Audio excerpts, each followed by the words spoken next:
Bonsoir, merci de nous rejoindre sur Canal Algérie pour un nouveau numéro de Santé Max. Ce soir, nous parlons d'une maladie qui touche beaucoup de femmes.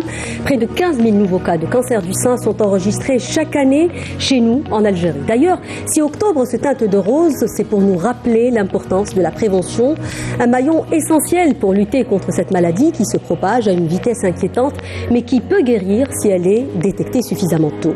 Avec mes invités, on prendra le temps de vous expliquer qu'est-ce qu'un dépistage, quelle est l'importance du diagnostic précoce et quels sont les traitements disponibles chez nous. On évoquera également cette dimension psychologique du cancer qui continue à ébranler des familles. Quel regard porte notre société aujourd'hui sur cette maladie? C'est d'ailleurs la première question que je poserai à mes convives. Mais avant, je devrais d'ailleurs les présenter. J'ai le grand plaisir de recevoir ce soir professeur Gendouz Hamida. Vous êtes chirurgienne spécialisée dans le cancer du sein au niveau de la clinique des Orangers. Bonsoir. Bonjour madame, merci pour l'invitation. C'est moi qui vous remercie d'être parmi nous. J'ai également le grand plaisir de recevoir un habitué de l'émission ce soir, docteur Abbas Mejdel. Vous êtes radiologue libéral. Bonsoir. Bonsoir, merci pour l'invitation. C'est moi qui vous remercie à vous deux de venir sensibiliser à ce sujet très important qui touche beaucoup de femmes, comme je disais à l'instant. Alors pendant longtemps, le cancer, d'une manière générale, le cancer du sein particulièrement, a sonné comme une condamnation. On disait même pas son nom, on dit Hadak al-Mard, professeur. Quel regard porte aujourd'hui l'Algérien sur cette maladie? Est-ce qu'on finit par l'accepter? Effectivement, c'était un sujet à la limite tabou. Hein. Les gens n'en parlaient pas. Il m'est arrivé, vous savez, d'opérer une malade, de lui poser la question, est-ce qu'elle a des antécédents dans la famille de cancer du sein? Elle disait non, alors que moi je savais pertinemment que j'avais opéré des membres de sa famille. Donc ça se cachait, ça ne se parlait pas. Mais je pense qu'il y a eu un changement de la mentalité dans la conception et dans l'acceptation de cette maladie. Maintenant, les gens parlent aisément. Et d'ailleurs, quand elle vient avec un diagnostic déjà préétabli par mes collègues scénologues ou radiologues, avec un diagnostic de cancer, elle rentre chez moi, elle me dit « j'ai un cancer du sein ». Le mari est devant elle, les parents ou la famille aussi est devant. Ils ne sont pas choqués, ils ne sont pas terrifiés par ce mot. Je pense qu'il y a eu une nette amélioration du concept dans la communication. Dans la communication. Oui, et si on est là aussi, c'est un peu pour secouer justement les consciences collectives et de dire que le cancer n'est pas une condamnation. 15 000 nouveaux cas chaque année à peu près, c'est un chiffre approximatif. Le cancer du sein est incontestablement le premier sur le triste podium des cancers chez nous, avant celui du poumon et celui du côlon. Est-ce qu'on assiste réellement à une explosion des cas ou bien parce qu'on dépiste plus, on trouve plus, docteur Mejdel? Si, il y a effectivement une augmentation nette du nombre des patients atteints des cancers en général et du cancer du sein, particulièrement pour le sujet d'aujourd'hui. C'est vrai qu'on dépiste beaucoup plus. C'est vrai que ces dernières années, le travail médiatique qui est fait autour du dépistage apporte un peu ses fruits et on voit un engouement vers le dépistage du cancer du sein, notamment pendant le mois d'octobre, mais tout au long de l'année, on voit de plus en plus de femmes qui viennent nous voir uniquement pour dire voilà, je voudrais faire une mammographie pour voir ce que j'ai un cancer ou non, carrément. Mais le constat est effectivement une augmentation du nombre des nouveaux cas de cancer du sein. La question reste posée, pour quelles raisons? Qu'est-ce qui s'est passé dans notre société pour que l'on arrive là? Oui, peut-être pas uniquement notre société, parce que c'est mondial, quand on parle de cette explosion, justement. Aujourd'hui, on parle à peu près de 7% d'augmentation de cas par an. On prévoit quelque chose comme 18 000 nouveaux cas à l'horizon 2025. Est-ce qu'on a une explication, professeur Gendouz? Oui, effectivement, on assiste un petit peu à un changement du mode de vie dans notre société. En dehors de l'âge, qui est un facteur de risque, il y a la femme qui prend de l'âge et donc à partir de 40 ans, elle devient plus susceptible. C'est une prédominance féminine, c'est vrai qu'il y a seulement 1% des hommes, mais il y a des facteurs aussi qui déclenchent, qui ont fait qu'on voit de plus en plus ce genre de maladie. Parmi ces facteurs, vous savez, le changement de mode de vie, la femme algérienne, elle fait de plus en plus d'études, elle se marie tard, elle n'a pas d'enfants comme avant, beaucoup d'enfants, elle a tendance à allaiter moins, elle a tendance à prendre des contraceptifs à un jeune âge. Quand on avait fait notre étude, quand j'étais au Centre Pierre et Marie Curie, sur les 600 femmes qui avaient moins de 35 ans, vous savez qu'on a trouvé 60% de ces femmes qui prenaient déjà des contraceptifs oraux avant 35 ans. Donc c'est quelque chose, c'est un mode de vie qui fait un peu peur, sans compter le tabagisme qui prend de plus en plus d'ampleur dans notre pays. Vous n'avez qu'à rentrer dans une pizzeria, vous allez voir qu'il y a beaucoup de femmes qui fument quand même. Il y a le fait d'être stressé, de vivre un peu un mode de vie occidentalisé, sans compter le côté héréditaire. Vous savez que 10% sont dus à un cancer héréditaire. Et en Algérie, vu que la femme jeune, c'est 10%, voire 12% des cancers du sein ont un âge moins de 35 ans, 20% en moins de 40 ans. On va revenir sur cet aspect justement de rajeunissement, de l'atteinte par cette maladie. Alors quand on parle aussi, professeur Guendou vous a parlé un peu des facteurs de risque, on parle aussi aujourd'hui de notre alimentation. Clairement, notre alimentation aujourd'hui est une cause, la sédentarité aussi, docteur Michdel. Quand on parle de ces 7% d'augmentation chaque année en Algérie par exemple, et on parle de 18 000 cas d'ici l'horizon 2025, est-ce que ça peut être évitable finalement ou pas? Alors, oui, évitable, oui. Et l'axe principal pour éviter cette augmentation du nombre c'est la lutte contre les facteurs de risque. C'est agir justement sur ces facteurs. Agir effectivement. Nous sommes entourés de facteurs cancérigènes, j'ai envie de dire. Aujourd'hui, nous sommes entourés de facteurs cancérigènes dans notre alimentation, dans nos assiettes, ce que nous mangeons comme sucre, comme matière grasse, comme colorant alimentaire, comme additifs, comme perturbateurs endocriniens, effectivement. Tout cela sont des facteurs de risque de développement de cancer, et notamment le cancer du sein. Et comme l'a dit le professeur, les habitudes toxiques, le tabac qui prend beaucoup d'espace parmi la gente féminine, la consommation d'alcool aussi, que ce soit chez les femmes ou chez les hommes. Et si on veut agir sur ces chiffres-là de façon positive, il faudrait lutter sur ces axes-là. Il faudrait faire un travail sur l'éducation nutritionnelle alimentaire de la population, sur la lutte contre les consommations toxiques, et tout ça se fait tout au long de l'année, et ça doit être l'effort de tous les acteurs de la société. Oui, absolument. Alors vous le disiez à l'instant, professeur, l'âge moyen du dépistage chez nous c'est 40 ans, on en reparlera tout à l'heure à l'occasion du dépistage. Malheureusement, on a reçu déjà sur ce plateau même, la plupart des femmes qui ont été touchées par le cancer l'ont été avant 40 ans. Est-ce qu'on est clairement devant un rajeunissement justement de l'âge du cancer du sein chez nous? Je ne dirais pas rajeunissement, mais on a plus de femmes jeunes par rapport aux pays occidentaux. 2% de femmes moins de 35 ans en Occident, on est à 12% ici. C'est quelque chose, c'est énorme. Donc il faudrait peut-être faire des études concernant pourquoi l'âge est aussi jeune dans notre population. On peut dire que c'est une population jeune aussi. Peut-être que, comme il l'aurait dit Monsieur Bendib et professeur Zitouni, que lorsque la population algérienne va avoir tendance à vieillir, on va aller vers un avancement de l'âge. Mais pour le moment, c'est des chiffres qui sont inquiétants. Mais est-ce que vous, par exemple, dans votre pratique, vous voyez beaucoup de personnes touchées par cette maladie? Est-ce que ce sont des sujets qui sont, j'ai envie de dire, des profils à risque avec un facteur héréditaire particulièrement, c'est ça? Effectivement, presque 20% de nos jeunes qui ont moins de 35 ans, vous trouvez, même si vous ne trouvez pas la mutation génétique, vous trouvez des antécédents très chargés. C'est une famille à risque. Elle vous dit, j'ai 3-4 cousines, une tante. C'est ce qu'on fait. On calcule un score de Heisinger et on les cible, ces familles-là. C'est pour ça que ça va retentir aussi sur le type de dépistage. C'est la question que j'allais poser justement à Dr Michdel. Est-ce qu'on a compris aujourd'hui que ce sont ces jeunes femmes qui ont moins de 35 ans, peut-être même plus jeunes, c'est-à-dire c'est j'ai envie de dire un terrain héréditaire, et qu'ils ont une prise en charge particulière avec un effet d'anticipation? Est-ce qu'on l'a compris cela? Sur le plan scientifique, c'est connu, c'est-à-dire sur le terrain. À partir du moment où une femme elle est diagnostiquée cancer du sein à un âge précoce, on a même vu des cancers du sein à 25 ans.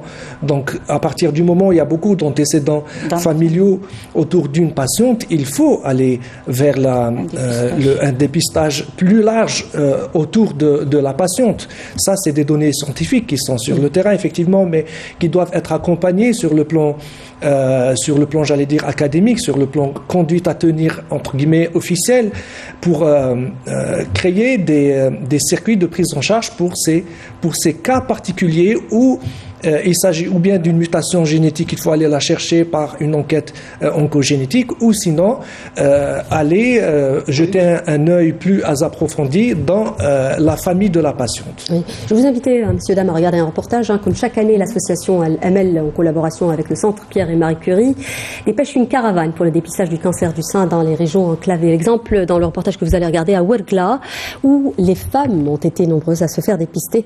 Regardez le compte rendu de Lina Lerari. Avec près de 14 000 nouveaux cas enregistrés annuellement, le cancer du sein arrive en tête des cancers touchant la femme en Algérie et celui qui cause le plus de décès. D'où l'importance de la prévention et du dépistage précoce. C'est dans cette optique que la caravane de sensibilisation et de dépistage du cancer du sein s'est établie cette année à Ouergla, offrant à de nombreuses femmes la possibilité d'avoir des consultations de dépistage et de recevoir des informations sur cette maladie dévastatrice. Je conseille à toutes les femmes d'effectuer le dépistage du cancer. Grâce à ces caravanes, cela est devenu possible et accessible.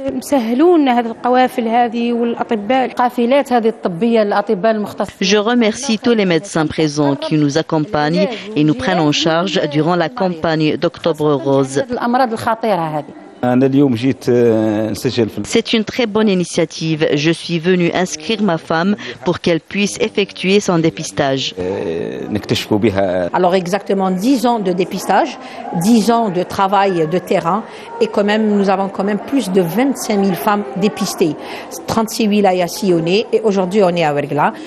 Nous avons trouvé des cas, mais la chose, au fait, le point positif et d'où c'est l'intérêt justement du dépistage, c'est que nous avons dépisté la plupart à des stades vraiment précoces et là nous avons repris ce qu'on appelle les traitements conservateurs. Les équipes médicales composées d'obstétriciens, de gynécologues et de sages-femmes, piliers essentiels de cette caravane, procèdent à un examen préliminaire des femmes âgées de plus de 40 ans, tranche la plus sujette au risque du cancer du sein. Elles sont orientées vers des centres d'imagerie pour une mammographie. Un accompagnement est offert tout au long d'Octobre Rose, allant du dépistage, la pose de diagnostic jusqu'au traitement, tout en prodiguant des conseils avisés, notamment sur l'autopalpation.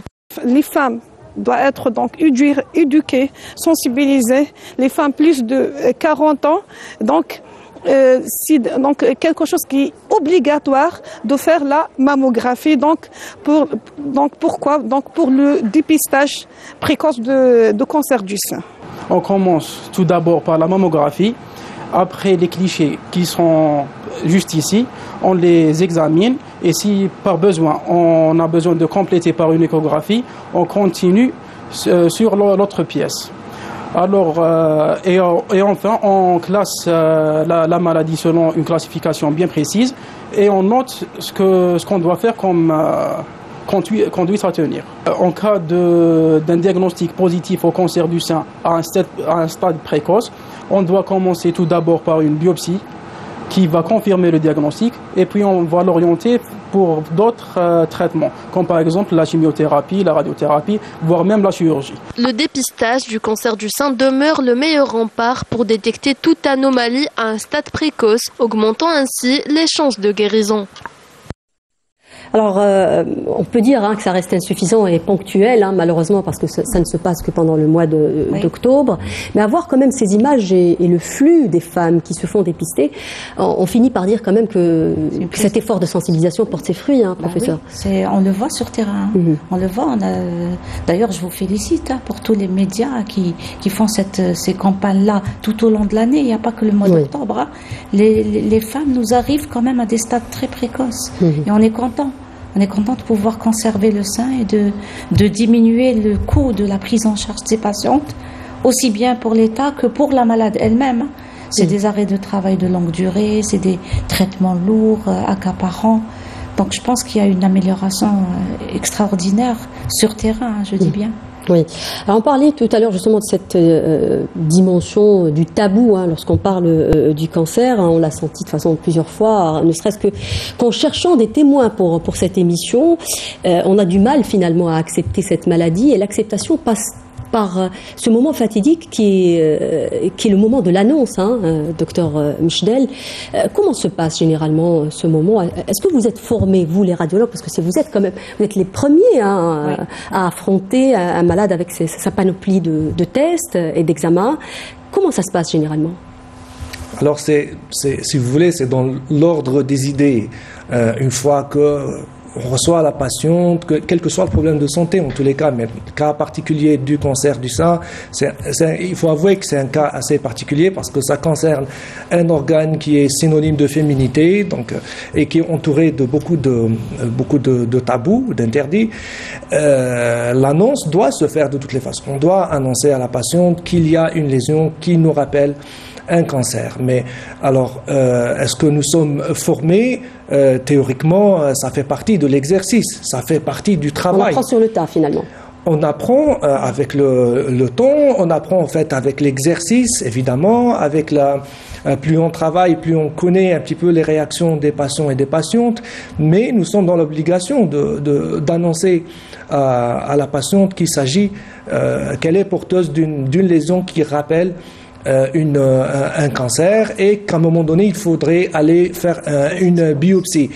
Le tout, c'est englober ce message et d'entourer ce message par un message d'espoir et d'expliquer que ce n'est pas la fin du monde d'avoir un cancer et qu'il y a beaucoup de ressources thérapeutiques qui font que cette maladie va se transformer en une maladie chronique carrément avec laquelle la patiente peut vivre à moyen et à long terme.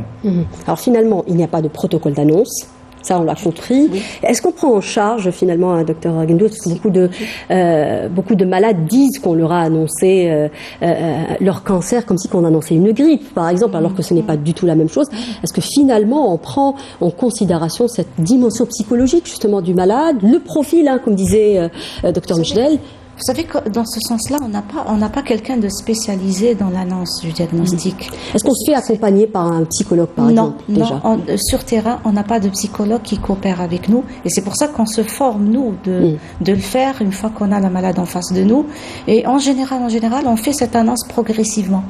C'est comme il a dit le docteur. On est dans l'obligation de le faire. On est dans l'obligation de le faire, mais on va progressivement. Le fait qu'ils me disent qu'elle est classée quand même suspecte à la mammographie, déjà, on lui annonce une couleur. Et le fait de lui dire qu'elle doit aller vers la biopsie et tout, déjà, c'est une préparation progressive. Une fois qu'on arrive au diagnostic vraiment de certitude, là, c'est un peu le choc, effectivement. On le fait tant bien que mal, parce qu'on est obligé de le faire en tant que thérapeute. Et je préfère le faire moi-même, parce que c'est moi qui vais d'emblée lui annoncer le projet thérapeutique qui l'attend. Donc elle n'attend que ça. Le fait de lui annoncer, de lui dire, voilà, on va conserver le sein, déjà, il y a l'espoir qui revient en même temps. Le fait de faire une mastectomie et de pouvoir reconstruire juste après aussi, c'est une préparation un peu immédiate. Oui. Alors on a parlé tout à l'heure des facteurs de risque. J'aimerais juste qu'on revienne sur une dimension qui me paraît importante.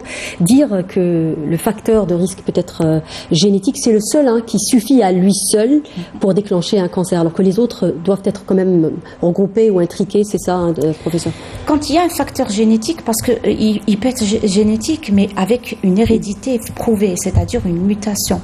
Lorsqu'on est porteur de cette mutation, il y a 70% de risque de faire son cancer avant 70 ans. Mais quand il n'y a pas cette mutation qui a été identifiée chez la patiente, ça reste des cancers plurifactoriels. Ce n'est pas la génétique. Même on a beau avoir dans la famille plusieurs membres qui sont touchés par cette maladie, mais on ne peut pas dire qu'elle est héréditaire. Elle reste multifactorielle. Ça veut dire que cette femme, elle a plusieurs facteurs de risque qui vont se regrouper et qui font qu'elle développe un jour son cancer. Mais le facteur génétique, il n'est que de 10 à 15%. C'est beaucoup, 15%. C'est beaucoup, quand même, bien hein, sûr. professeur. Oui. Alors, est-ce que cette maladie est une question qu'on trouve souvent sur la page de l'émission? Est-ce que cette maladie touche également les hommes? Eh ben oui, malheureusement. C'est 1%, c'est vrai. Alors, le principal critère lorsqu'il y a un homme qui est touché, c'est que ça risque d'être le point de départ d'une forme héréditaire et familiale. Lorsqu'on a un homme dans la famille, c'est là on détecte tout de suite un dépistage familial, parce qu'il risque d'être porteur de la mutation, justement. Oui. Alors, vous êtes radiologue, docteur Mechdel. Est-ce que le fait de faire un travail comme le vôtre vous expose plus que les autres, de faire un cancer, par exemple, les personnes qui sont exposées à des radiations, vous, ou peut-être les paramédicaux qui manipulent les machines, est-ce que ça les expose? Est-ce que ça aussi, c'est un facteur de risque? Alors, pour répondre à votre question, à l'état actuel des choses, des technologies qui sont utilisées, nous ne sommes pas plus exposés que le reste de la population, parce que, alors je vous explique pourquoi, parce que les technologies ou les machines que nous utilisons actuellement sont toutes dotées de logiciels de réduction de dose. On va utiliser la dose très minimale qui va permettre de réaliser un examen radiologique en général, mais qui ne va pas être nuisible à la personne. Ça d'un côté. Et d'un autre côté, tout le matériel que nous utilisons est entouré par un dispositif plombé qui ne permet pas la fuite des rayons. C'est-à-dire que même si nous travaillons à longueur de journée dans une unité de radiologie, il n'y a pas de fuite de rayons, nous ne sommes pas exposés à des doses de rayons supplémentaires et qui peuvent être un facteur de risque supplémentaire ou particulier par rapport au personnel. De toutes les façons, tous les personnels de la radiologie sont porteurs de ce qu'on appelle des dosimètres. Les dosimètres sont examinés une fois par un organe spécialisé. Si jamais le dosage des rayons dépasse un certain seuil, le praticien doit impérativement rester au repos une période déterminée. Alors, la question se pose aussi pour les femmes qui font souvent, les femmes à risque qui font souvent des mammographies, par exemple aussi. Est-ce qu'il y a un risque finalement ou non? Il n'y a pas de risque par rapport à l'utilisation de la mammographie. On nous pose souvent cette question, on nous dit voilà, on va aller chercher un cancer, mais on va utiliser quand même des rayons qui peuvent donner un cancer. Donc la réponse est non. De toute façon, les machines actuelles, c'est la même chose. Il y a toujours une réduction de dose. On utilise une très petite dose de rayon qui permet l'analyse de l'image. Et la femme n'est pas exposée à un danger de cancer. C'est une question que se posent beaucoup de femmes, notamment sur la page de l'émission. Les femmes, je précise, les femmes qui font partie donc des femmes à risque et qui sont appelées à faire plus régulièrement les mammographies. Alors, il y a une autre question aussi. On en a parlé tout à l'heure avant l'enregistrement de cette émission. Le stress. Alors, selon l'OMS, il ne s'agit pas vraiment d'un facteur de risque avéré. Mais vous, dans votre pratique, vous avez dit que la plupart des femmes sont des femmes qui ont soumis. Quand on fait l'interrogatoire, c'est des femmes qui se font souvent soumises au stress. Ça mérite quand même une petite enquête dans ce sens, parce que c'est pas normal. Lorsqu'on pose la question, elles ont soit des problèmes familiaux, professionnels, elles sont tout le temps sous pression, elles sont tout le temps. Ça, je vous ai dit, c'est une femme qui commence à s'occidentaliser un peu. Mais si je revenais un peu juste pour l'irradiation, vous avez raison de poser la question sur le risque d'irradiation. Parce que les femmes, quand je les suis, moi, quand elles ont un cancer du sein, et je leur demande de faire une mammographie annuelle, c'est les recommandations internationales de faire dans le cadre de la surveillance du sein contralatéral une mammographie tous les ans. Souvent, elles reviennent vers moi, elles me disent « mais tous les ans, c'est trop, on est irradié, il y a un risque pour nous et tout ». Non, il n'y a pas de risque, il l'a bien dit, notre confrère. C'est des recommandations internationales. Par contre, l'irradiation est liée pour les jeunes filles qui ont été irradiées, qui ont subi une radiothérapie à un jeune âge, qui avaient 12-13 ans. Elles ont eu une radiothérapie pour une maladie de Hodgkin ou autre chose. Là, c'est des femmes, c'est des jeunes filles qu'on devrait prévenir qu'à l'avenir, après 15 ans, 20 ans, elles peuvent faire un cancer du sein, souvent à un âge jeune. Là, c'est de la prévention beaucoup plus. Oui. Est-ce qu'il y a encore, alors on a vu tout à l'heure hein, dans le reportage, Madame Hamida Ketteb, qu'on salue au passage pour le travail énorme que son association et les autres associations, en tout cas de malades du cancer, font, notamment à l'occasion d'Octobre Rose. On a vu que beaucoup de femmes venaient se faire dépister. Est-ce qu'il est encore aujourd'hui, en 2023, exceptionnel de traiter des cancers dépistés ou finalement non, les femmes, il y a beaucoup de cancers qui arrivent à un stade, j'ai envie de dire, précoce, ou c'est l'inverse? De plus en plus de stades précoces. Les années 2010, quand je suis arrivée en scénologie, on avait 50% quand même de cas localement avancés, c'est-à-dire des tumeurs qui dépassaient les 5 cm. Avec un envahissement ganglionnaire, c'est ce qu'on disait avant. Même de la peau, même des inflammatoires. Mais maintenant, je vois que pratiquement 60%, c'est des cas qui ont moins de 5 cm, donc auxquels on peut agir très vite et efficacement. Donc on le voit sur terrain, il y a de plus en plus de stades précoces. Si on devait donner approximativement un chiffre, ça serait... je dirais 60%, c'est des stades qui ont moins de T1, T2, c'est-à-dire cancer précoce moins de 5 cm. 60%. Ce qui est énorme, hein, c'est formidable. Oui. Alors si on arrive tardivement, malheureusement, pour celles qui arrivent tardivement ou à un stade assez avancé, c'est parce que le cancer est une maladie, comme nous le disons souvent, est une maladie insidieuse et qui n'a pas, silencieuse, qui n'a pas de symptômes, qui évolue à bas bruit malheureusement. Mais est-ce qu'on peut rappeler quand même les symptômes? Et oui, c'est-à-dire on aimerait qu'une femme déjà consulte sans avoir de symptômes, c'est l'idéal. C'est ça le dépistage. Mais c'est pas trop tard. Avant on disait si on a des symptômes, c'est déjà tard. Non, pas du tout. Quand il y a un symptôme, c'est souvent une boule qu'elle ressent dans le sein. Donc c'est clair, elle va venir en paniquer. Mais ce que je peux dire, c'est que le fait de palper une boule, ça ne veut pas dire que c'est un cancer. Dans la majorité des cas, c'est quelque chose de bénin. C'est pour ça que je leur demande de se présenter, de consulter. Parfois, c'est plutôt un ganglion qu'elle touche au niveau de l'aisselle. Parfois, c'est des signes inflammatoires. Mais une inflammation, encore une fois, une inflammation du sein ne veut pas dire que c'est un cancer. Ça peut être quelque chose d'infectieux ou un abcès ou autre chose. Donc, souvent, c'est des signes locaux-régionaux, c'est-à-dire soit une masse au niveau du sein, des signes inflammatoires. Parfois, il nous arrive, bien sûr, exceptionnellement, je dirais, très, très rarement, qu'elle consulte pour un autre problème, c'est-à-dire des douleurs osseuses, parce qu'il y a eu déjà une méta au niveau de l'os. Lorsqu'on fait le bilan étiologique, on retrouve quelque chose au niveau du sein, mais c'est rare. Mais souvent, 90%, c'est une masse au niveau du sein ou un ganglion palpable. Oui, il y a d'autres symptômes quand même, professeur, on peut les rappeler, un écoulement, un changement de l'aspect du sein. Oui, l'écoulement avec l'ulcération du mamelon. Ça, le fait d'avoir un écoulement, c'est pas tous les écoulements. Hein. Les écoulements bilatéraux qui sont... Mais il faut quand même consulter. Voilà, il faut toujours consulter. Mais souvent, nous, ce qui nous fait peur, c'est qu'il soit d'un côté, qu'il y a un seul trou qui saigne, et c'est surtout au niveau... beaucoup plus du sang qui coule par le mamelon, ou bien une ulcération du mamelon. Hein. C'est ce qu'on appelle la maladie de Paget. C'est un cancer précoce. La maladie de Paget ne devrait pas avoir quelque chose qui paniquerait la femme. Une maladie de Paget, c'est quelque chose qui est très localisé et qu'on peut traiter par une simple paméctomie. Alors, la douleur, professeur, est-ce que c'est un symptôme? Parce qu'on a tendance à dire dans... Eh ben non. Non, la douleur, souvent, on a dit que c'est une maladie insidieuse, hein, elle est silencieuse, et c'est pour ça que les femmes se font avoir. C'est quelque chose qui fait pas mal, elles sont rassurées, elles la touchent un jour, le lendemain, un mois après, 2 mois après, avec l'espoir peut-être qu'elle disparaisse un jour. Et elle vous dit, ça m'a jamais fait mal, donc je ne me suis pas présentée. Je dirais, il ne faut pas attendre que vous ayez mal, sans avoir quoi que ce soit comme douleur. Quelque chose qui fait mal, c'est plutôt les kystes, c'est plutôt les infections. Mais celle qui fait pas mal, c'est plus inquiétant pour moi. Oui.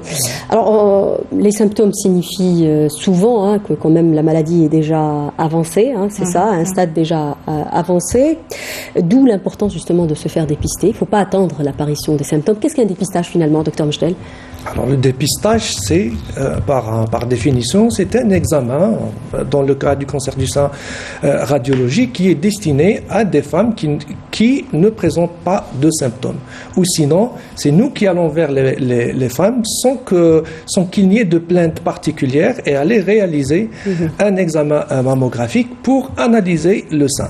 Je voudrais donner une information qui serait très très utile et rassurante à toutes les patientes, à toute la population, c'est que dans toutes les anomalies que nous constatons lors d'une mammographie de dépistage, l'écrasante majorité, ce sont des lésions qui sont bénignes. C'est les kystes, c'est les fibroadénomes, c'est les calcifications banales.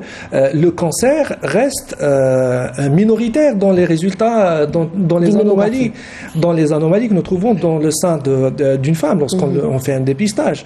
Donc il faut pas être alarmé. Toutes les femmes beaucoup en tout cas, ont très très peur du moment d'aller faire une mammographie, une échographie. Elles sont terrifiées. Et avant la mammographie, je voudrais attirer l'attention sur l'importance de l'autopalpation du sein. Il faudrait que la femme sache à palper son sein, reconnaître la consistance normale habituelle de son sein et essayer de détecter au mieux les petites modifications, les anomalies, les petites boules qui peuvent apparaître comme ça. D'anormal, tout à fait, d'inhabituel, et qui vont la pousser à aller consulter, à aller faire des examens en rapport avec cette anomalie qu'elle a dû percevoir. Oui, alors on dit que c'est 40 ans, l'âge, c'est ce qu'on écoutait en tout cas tout à l'heure en boucle dans le reportage. 40 ans, c'est l'âge moyen de se faire dépister, mais un peu avant, peut-être pour les sujets à risque, ce qu'on disait tout à l'heure. Parce qu'il y a des formes familiales. Moi, personnellement, je conseille aux malades, lorsque, par exemple, il y a une maman qui a eu son cancer à 40 ans et qu'elle a des antécédents familiaux, des sœurs, des tantes qui en ont fait, je demande à ce que le dépistage dans leur famille commence plutôt au moins 5 ans plus avancé que le premier cancer le plus jeune. Si elle a eu le plus jeune, c'était 40 ans, les jeunes de la famille devraient commencer à 35 ans. Sauf que 5 ans avant ou 10 ans avant 5 ans avant, ça suffit déjà. Et puis surtout, il faut être averti qu'il y a des examens particuliers pour ces femmes à risque génétique élevé.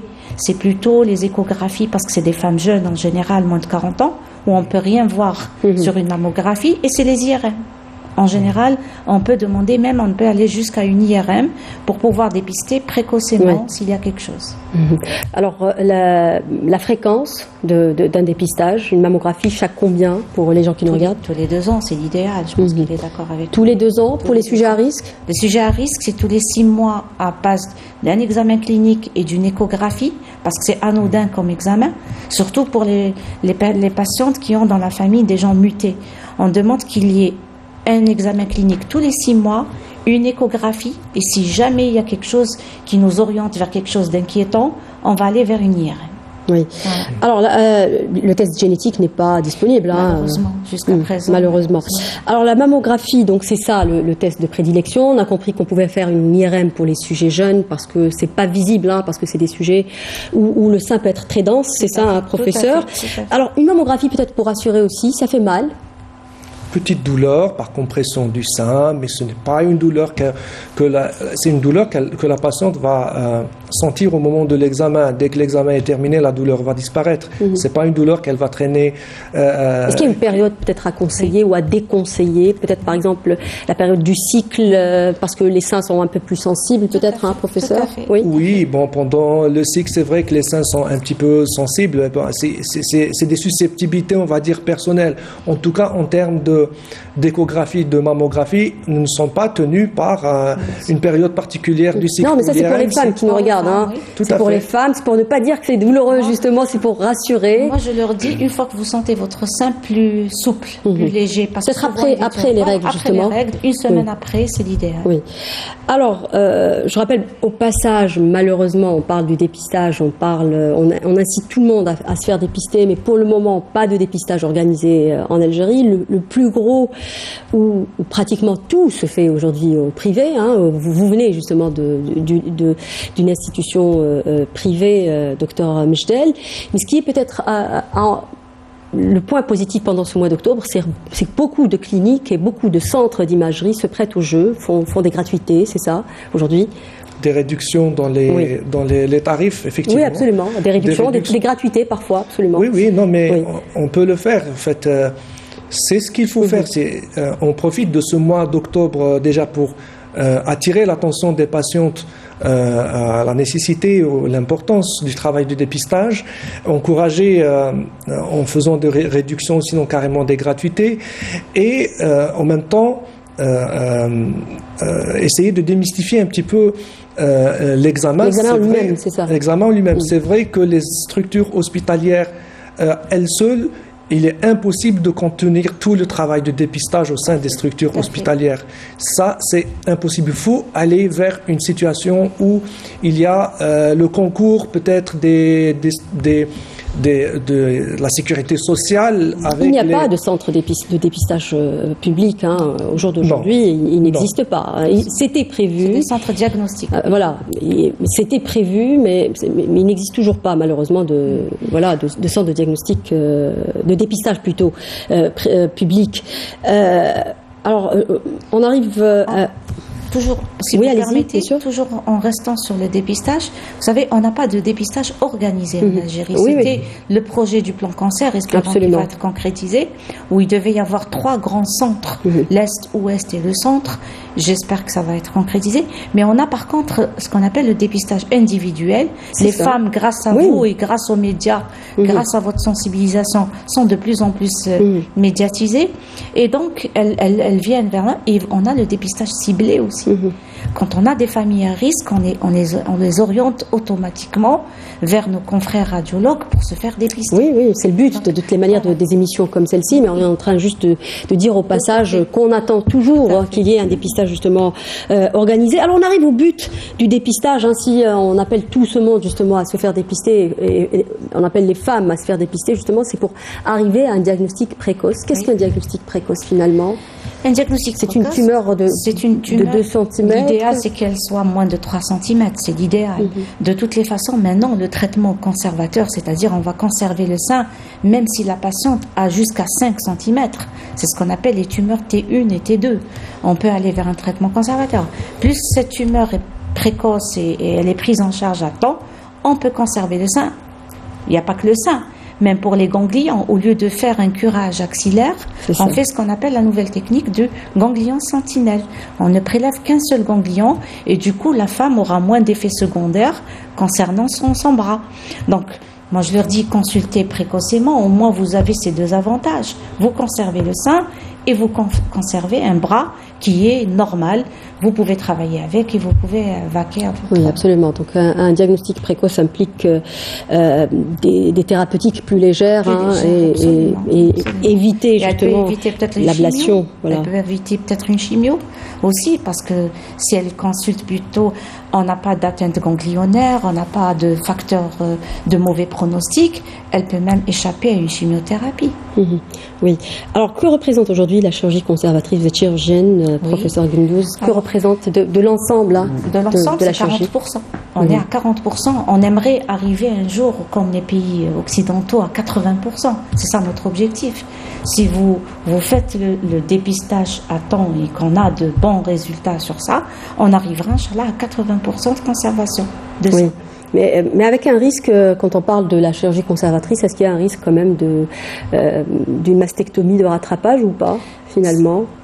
Elle y est toujours, le risque, il n'y a pas de zéro risque. On prépare toujours une femme que lorsque le traitement conservateur qui a été fait n'est pas suffisant, lorsqu'on reçoit les résultats ANAPAT, qu'il y a une des limites qui n'est pas suffisante, là, on peut rattraper toujours par une mastectomie, et que même s'il y a une récidive à distance, c'est pour ça que j'aimerais faire passer ce message-là. Souvent les femmes viennent avec une tumeur de 1 cm, mais elles demandent quand même une mastectomie.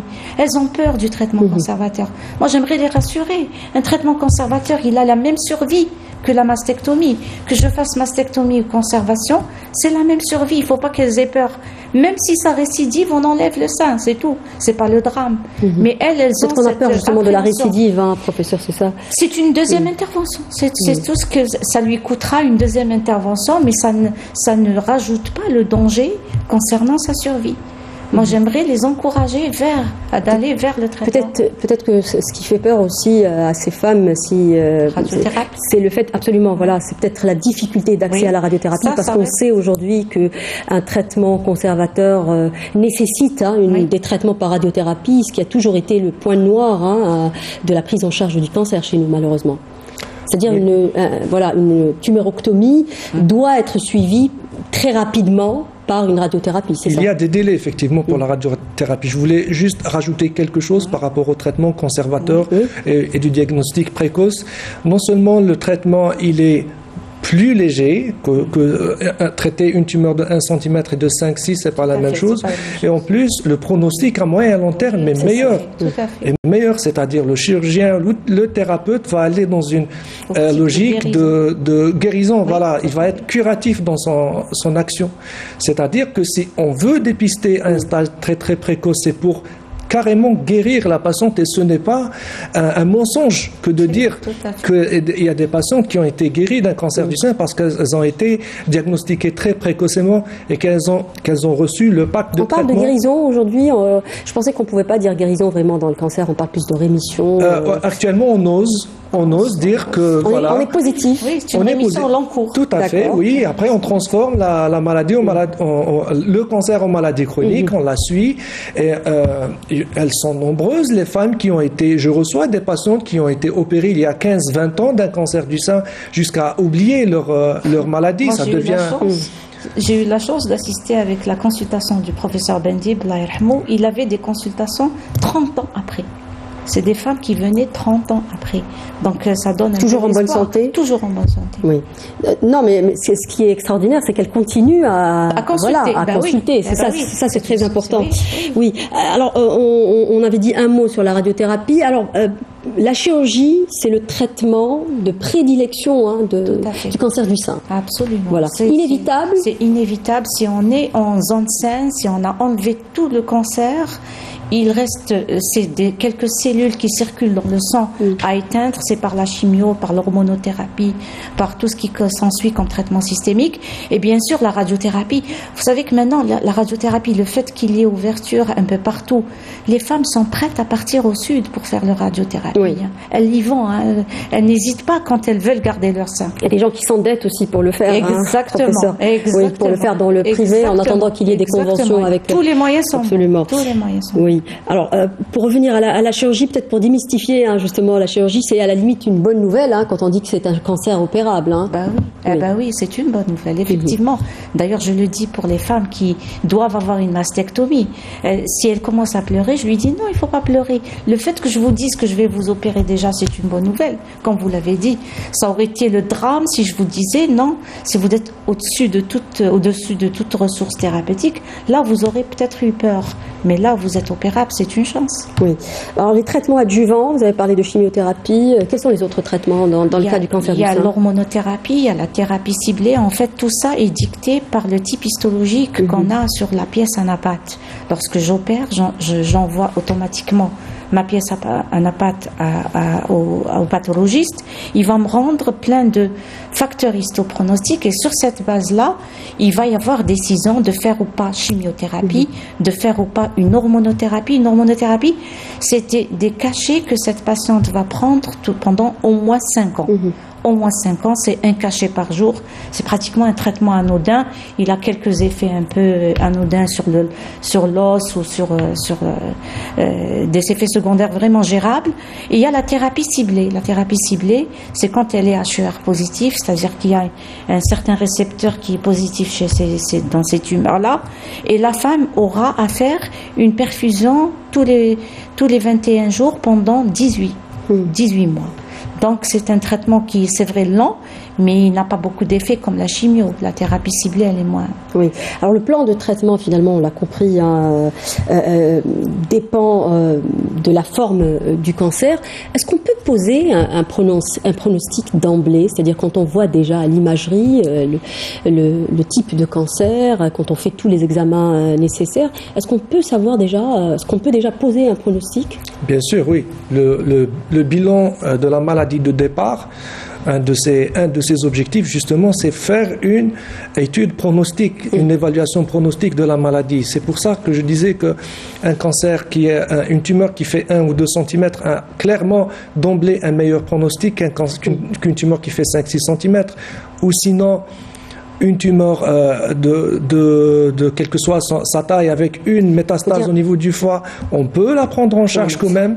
Juste une parenthèse, puisque vous parlez de la taille de la tumeur, il faut dire qu'une tumeur d'1 centimètre, c'est déjà un cancer qui a commencé depuis 10 ans, pour rappeler qu'il est important de se faire dépister. Oui. C'est-à-dire on a le temps en réalité, si on se fait dépister justement. Tout à fait, oui. En fait, c'est pour ça que, encore une fois, le dépistage est important. C'est pour ça qu'il faut que la patiente adhère à la stratégie de prise en charge depuis le diagnostic, le bilan d'extension, tous les bilans, les examens qu'elle fait dès le départ. C'est justement pour tracer une ligne de traitement.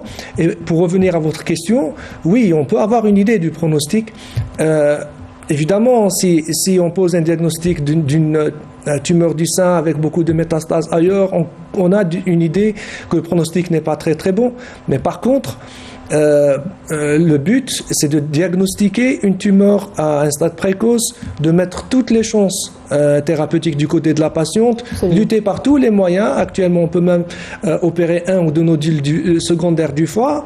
Les chirurgiens peuvent le faire et aller de l'avant. Voilà, aller de l'avant.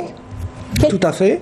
Quel traitement, justement, puisque vous en parlez, docteur Michdel, quel traitement aujourd'hui propose-t-on pour les cancers avancés ou avec métastase, justement? Ces cancers avancés, maintenant, vous savez, on a la surprise de voir quand même des cas métastatiques qui ont une survie assez longue. Moi, dans le cancer du sein. Dans le cancer du sein, j'ai des patientes qui sont suivies pour des osseuses, qui sont suivies chez moi depuis plus de 6 ans. Elles sont bien. Elles vivent avec, elles travaillent avec. Elles n'ont pas de signes parce qu'il y a des traitements pour ça.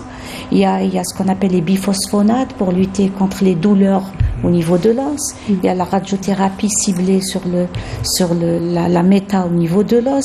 Il y a même maintenant, ils peuvent même opérer chirurgicalement et enlever la méta quand elle est unique.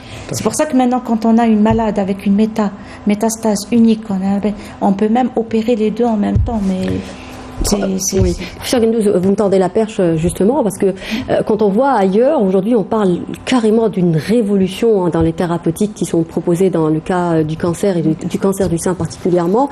Chez nous, on a beaucoup parlé ces derniers temps de la difficulté d'accès au traitement, la difficulté, on parlait tout à l'heure justement de la radiothérapie. Est-ce qu'on est concerné justement par cette révolution dans les traitements? Vous parliez à l'instant justement des cancers métastasiques en disant qu'aujourd'hui on arrive à les prendre en charge. Oui. Vous êtes positif dans ce sens? Vous pensez qu'on a évolué aussi? Oui, on a avancé même d'un grand pas. Depuis du moment que je viens. Vous savez, s'il y a un petit souci dans la prise en charge de la malade cancer du sein en Algérie, c'est un peu le parcours qu'elle doit mener. C'est vrai que c'est un parcours de combattant parce qu'elle doit se faire diagnostiquer telle part, elle doit se faire opérer ailleurs. C'est une maladie lourde. C'est une maladie lourde, c'est normal. Oui. Mais le parcours patient, il y a déjà un projet au niveau du ministère qui vise à améliorer ce parcours de la patiente pour lui faciliter un peu de se faire diagnostiquer et traiter dans un même centre sans avoir à se déplacer d'un centre à l'autre. Ça, c'est un projet, Inch'Allah, qui va se réaliser. Mais là, avec la révolution, effectivement, on voit les progrès. On voit les progrès du moment qu'il y a des malades qui sont à des stades avancés, que je suis depuis quelques mois, voire quelques années, et qui sont toujours en bonne, je dirais, entre guillemets, en bonne santé. Oui. Une question aussi technique. Est-ce qu'on propose aujourd'hui la reconstruction pour les patientes, la reconstruction immédiate, vous parliez tout à l'heure que la plupart veulent une mastectomie. Oui. Est-ce qu'on propose immédiatement? Est-ce qu'on en parle? Oui, lorsque la femme a un cancer in situ, ce qu'on appelle in situ, ça veut dire qu'on est sûr que cette femme ne va pas faire ni chimio ni radiothérapie après. Lorsqu'on fait la mastectomie, dans le même temps opératoire, on peut mettre une prothèse. C'est vrai qu'on a en ce moment un problème de prothèses pour les acheter parce qu'il n'y a pas encore, ils sont pas encore disponibles, mais on les faisait quand on en était au CPMC. Ça fait partie de l'activité de routine. Oui. Mais on arrive pratiquement à la fin de cette émission. Docteur Mchdel, on parlait tout à l'heure justement de ces patientes qui reviennent même après 30 ans de leur maladie. Il est important de dire aux personnes qui ont souffert d'un cancer que même si on est en pleine rémission, il faut continuer justement de voir leur médecin, de continuer leur traitement, oui. Ah oui. Ça, il faut sensibiliser les patientes depuis la première consultation et pendant toute la durée de la prise en charge. Il faut leur expliquer que le cancer du sein est une maladie évolutive. C'est pas parce qu'aujourd'hui on a réussi la chirurgie, tout allait bien pendant la chimio, la radiothérapie, qu'on a stérilisé pratiquement le foyer cancéreux et qu'on arrête tout, qu'on se dit c'est fini. Non, le cancer est une maladie évolutive. Elle est sujette aux récidives. Le risque de récidive, il est présent. Aujourd'hui, les protocoles de prise en charge et les protocoles de surveillance des cancers en général et du cancer du sein sont bien définis. Il faudrait être à cheval sur ces consultations, sur ces examens radiologiques ou bien biologiques, pour améliorer justement cette prise en charge et pour réintervenir à chaque fois qu'il y a une récidive, trouver le moyen adéquat et le moins lourd qui soit pour réintervenir auprès de la patiente et pour régler le problème de la récidive et de relancer un pronostic meilleur de la maladie. C'est pour ça qu'il faut être très très conscient et tout bien expliquer depuis le premier jour de l'annonce diagnostique du parcours de la maladie. Oui. D'autant plus que c'est des patientes jeunes. Ça veut dire que l'espérance de vie chez elles est très longue. Donc elle est sûre qu'elle va survivre des années et des années. Donc elle doit être à cheval sur ces Justement, la dernière question, c'était justement que le cancer, malheureusement, continue aujourd'hui encore en 2023 à ébranler des familles. Vous parlez des femmes jeunes ou des malades jeunes. Qu'est-ce qu'on peut dire dans ce sujet? Beaucoup de femmes disent qu'on a peur peut-être de ne pas avoir d'enfants, on n'en parle pas. Elles n'en parlent même pas à leur mari. À leur mari, elles disent pas qu'il y a quelque chose qui ne va pas avec leur sein, par exemple, quand on a des symptômes. Qu'est-ce qu'on peut dire à ces femmes? Moi, je pense qu'il faut qu'elles changent un peu de mentalité dans ce sens, parce que c'est une maladie maintenant qui ne fait plus peur. On a des patientes jeunes, moins de 30 ans, qui se sont faites opérer, qui ont été soutenues par leur famille, par leur mari, et j'aimerais quand même enlever cette idée dont on répète souvent qu'une fois qu'elle a un cancer, le mari va l'abandonner. C'est pas vrai. Je suis sur terrain et je le vois. Je dirais que 80%... Il faut peut-être les impliquer, justement. Oui, absolument. 80% de ces hommes-là, je les ai vus pleurer pour leur femme. Ils sont là pour la soutenir, pour la forcer à se faire soigner, pour l'aider dans ce parcours-là. Donc moi, je pense qu'il faut qu'elle enlève cette idée. Avoir des enfants, beaucoup de femmes qui ont été opérées pour cancer du sein ont pu avoir des enfants après. Il y en a même qui étaient... Dire que l'ablation aussi n'est pas une fin, parce que c'est ça peut-être qui est un peu difficile dans cette maladie. Là où le stress est un peu plus important pour le risque de ne pas avoir d'enfant, c'est quand elle atteint les 35-40 ans, le temps de faire un peu... Ces traitements. Voilà, ces traitements, elle est limite. Mais maintenant, il y a la possibilité de faire la préservation des embryons. Voilà. Donc je pense que c'est des choses dont on a fait un grand pas ici en Algérie, et donc on est confiant. On retient un dernier mot, peut-être qu'il y a une vie, même avec le cancer et même après le cancer. Absolument, même après le cancer. Oui. Mais merci, messieurs, dames, d'avoir participé à cette émission. Cette émission est à présent arrivée à son terme. On continue dans Santé Mac de parler de cancer du sein. Ça sera notre thématique la semaine prochaine. On parlera justement de reconstruction mammaire et de reconstruction psychologique d'une manière générale après un cancer. Merci de nous avoir prêté attention. N'oubliez pas de nous rejoindre sur les réseaux sociaux. Je vous donne rendez-vous samedi prochain. Excellente suite des programmes sur Canal Algérie. Au revoir.